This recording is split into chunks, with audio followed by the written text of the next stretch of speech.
अरब कंट्रियों के अंदर जाने वाला इनके पास व्यवसाय नहीं हो, तो यहाँ के मुसलमानों के पास तो कोई गधा गाड़ी के अलावा कोई रास्ता ही नहीं। कि आपको मैं बताना चाह रहा हूँ, ये मार्केटिंग है। मुसलमान वोट जाट के बराबर है। मैं कहता हूँ पाकिस्तान जिंदाबाद, किसी हिंदुस्तान भी जिंदाबाद, पाकिस्तान भी जिंदाबाद, हमारा पड़ोसी देश। हमने 1947 में 14 अगस्त 1947 में उसको स्वीकार कर लिया एक पड़ोसी के रूप में। ब्रजेंद्र ओला और ओला परिवार यहाँ एक अपना आप में कहा जाता है कि बड़ा वर्चस्व रखते हैं, 4 बार से लगातार विधायक बने हैं। दूसरी तरफ आप ही की पार्टी के चाहे आप सुंडा जी की बात कर लो, बाम्बू जी की बात कर लो, इसके अलावा कई और नेता, सुखकरण चौधरी, सबकी नज़र जो है इसी विधानसभा की उपचुनावों पर है।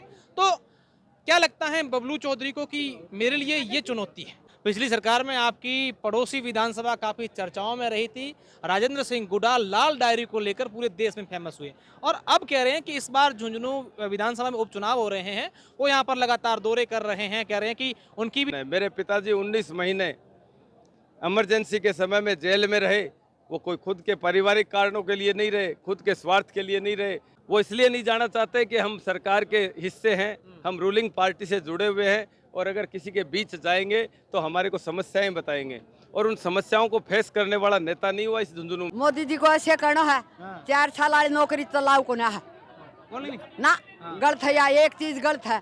4 साल में अगलो चेक देगो बैक देगो। बेटो को जन्मदिन हो, छोटे से जन्मदिन पर बबलू चौधरी कठे बेटा वो कनी देखण जोगो तो कनी जीत के चलेगा। मैं बूढ़ा हूँ इबका वोट देता ना नहर ला दूं वा नहर लाऊं तो मर गो को नहर आई नवरे तो और ये कार्य पड़ना वोट नहीं देना छोड़ खड़े नहीं। यहाँ देखा कि पिछले अगर विधानसभा चुनावों की बात करें तो राजेंद्र बाम्बू बबलू जी ये आमने सामने हो गए। तो क्या इस बार प्रयास किया जाए कि एकजुटता से चुनाव लड़ा जाए? बिल्कुल, सब एक साथ मिलके का चुनाव लड़ेंगे। कोई भी व्यक्ति अलग चुनाव नहीं लड़ेगा क्योंकि ये भी हमारे पार्टी के ही कार्यकर्ता है, हमारे परिवार के सदस्य हैं।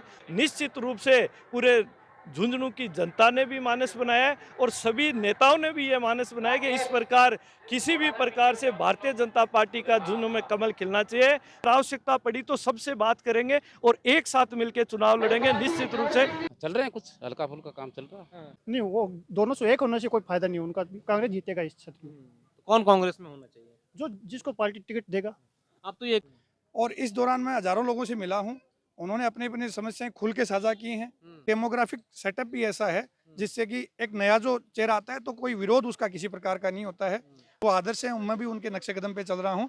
निश्चित रूप से ओला परिवार का भी, विजेंद्र ओला जी का भी आशीर्वाद मिलेगा, वो मेरे लिए पिता तुल्य हैं।